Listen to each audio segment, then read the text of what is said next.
Location nue ou meublée? Quel est le statut fiscal le plus intéressant?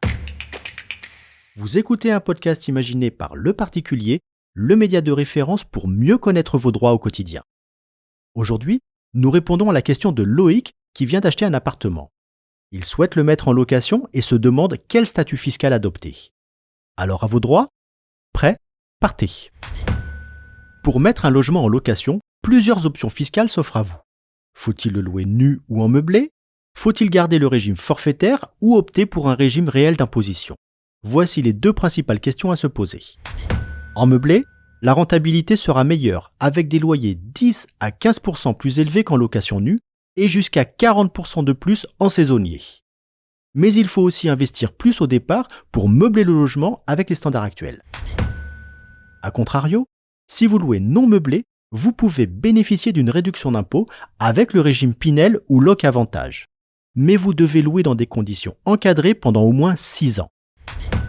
Niveau fiscalité, les loyers d'une location nue sont des revenus fonciers, alors que ceux provenant d'une location meublée sont des bénéfices industriels et commerciaux. Il s'agit de deux catégories fiscales étanches, les bénéfices de l'un ne pouvant pas compenser les pertes de l'autre.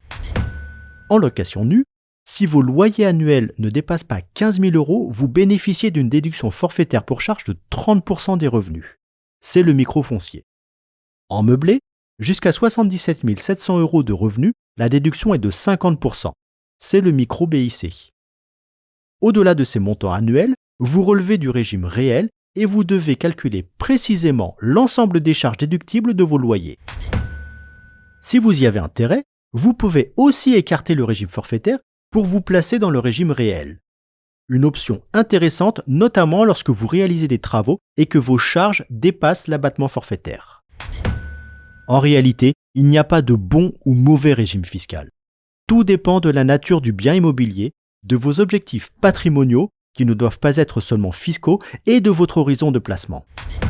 Et quel que soit le régime choisi, gardez à l'esprit que chaque euro soumis à imposition le sera dans la tranche la plus élevée du barème de l'impôt dont relève votre foyer fiscal.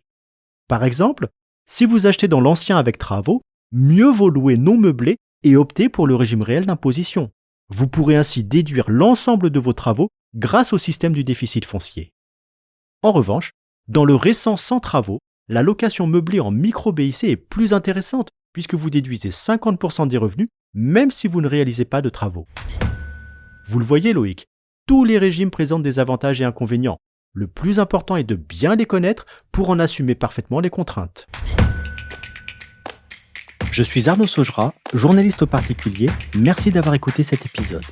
Si ce podcast vous intéresse, vous pouvez également retrouver toute l'actualité patrimoniale sur notre site leparticulier.lefigaro.fr.